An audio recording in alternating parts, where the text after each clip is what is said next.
I was the biggest problem in my relationship and I didn't know it. Today I'm going to tell you how I stumbled upon this information in case you're also there and don't have a clue either.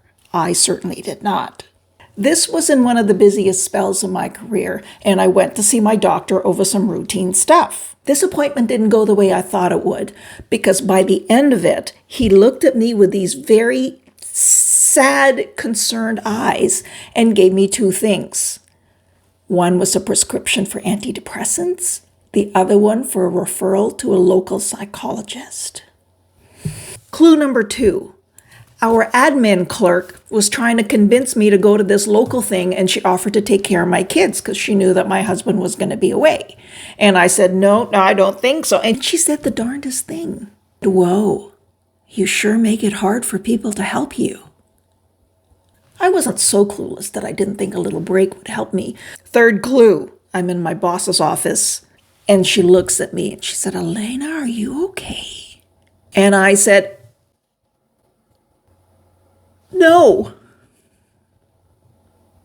I thank the universe for this beautiful boss who said to me, you're in a really stressful job.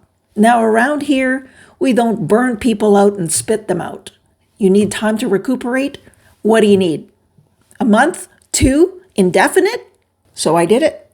I took the break, took the medication. You'll never guess what happened 3 weeks later. I'm texting my husband to say, I don't know what it is, but I think on these medications, I feel like I can handle more. And I'm kind of thinking I haven't been very nice to you. Am I right? He said when he read that, he was almost in tears. And he said, what have you done to my wife? Because I sure love this person who's really connecting with me. I was that bad? He said, none of us are perfect. Honey, I gotta be honest with you. It's been really hard to come home to you sometimes lately. I feel like I'm talking to the woman I married. I hope you found this helpful. I'll see you in the next video.